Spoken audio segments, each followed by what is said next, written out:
When I was a little kid, the two things I loved most in life were Godzilla and NES games. So naturally, when Godzilla Monsters came out, it was like a dream come true. Well, almost.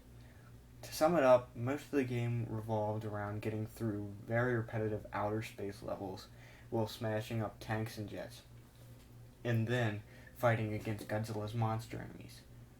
Overall, it was pretty mediocre, but back then I didn't care.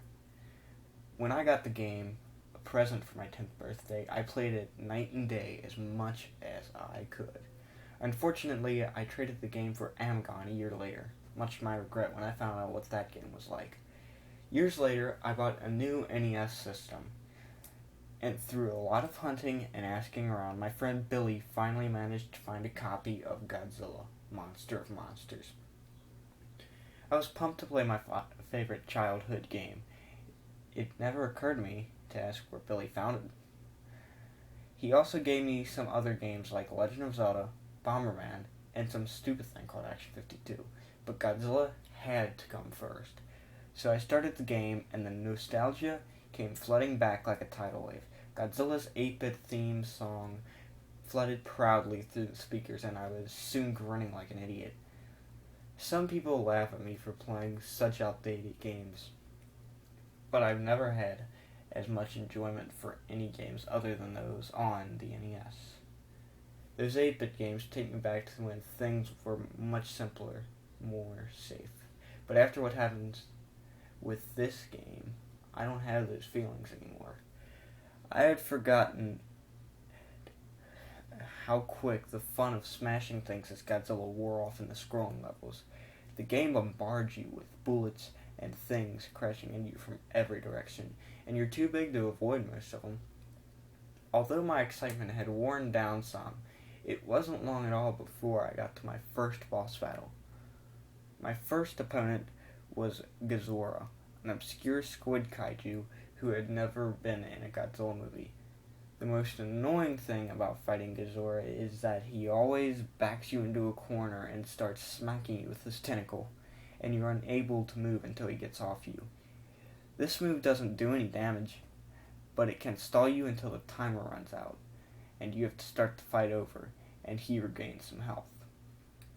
It's as annoying as it sounds. And of course, he did it when I fought him. Only for some reason this caused the game to glitch up, because once he started smacking me, he had never snapped. The timer is supposed to end the fight in about 40 seconds, but this lasted for nearly 5 minutes. After a while, the graphics started to mess up, with little red blocks all over the place. Which was weird, but I just took the game out, blew on it, then started it again. I wasn't about to let a little glitch stand in my way, so I started again, this time defeating Godzilla and the level's other boss monster, Mogira, without any problems. So then it was on to the next planet, Mars. I browsed around the board and found something unexpected. Where Baron's piece should have been, there was a piece instead representing Titanosaurus. There were only 10 kaiju in the game, and Titanosaurus was not one of them. Or so I thought. Perhaps Titanosaurus was originally intended to be in the game, but swapped out for Varan for some reason. So I began to feel very excited. Not only was I playing my favorite game, but I was playing a prototype of some sort, with a new monster. Needless to say, I ran through the levels as fast as I could, so I got to see Titanosaurus in action. Fought Godzilla again and beat him before he could do his tentacle smack, but this time the glitch started happening when he died. Godzilla's sprite didn't sink to the bottom, but instead seemed to be devoured by the glitch, and his eyes started randomly spawning all over the screen.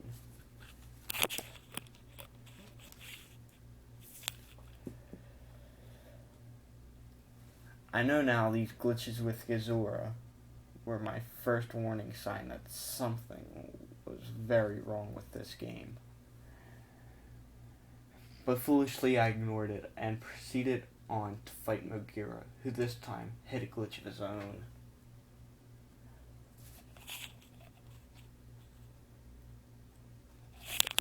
Mogira was twice the size he should have been, which startled me.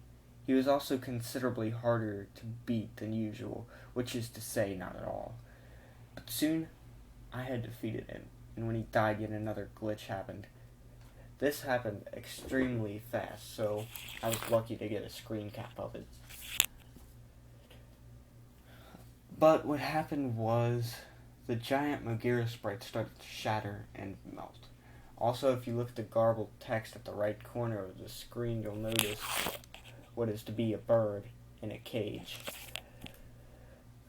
I still have no idea what that meant. At this point, I was about to fight Titanosaurus, and I was worried to what type of glitches would happen this time. But to my surprise, Titanosaurus looked just fine. Although the game's bipedal monsters were the same height, Titanosaurus was a bit taller.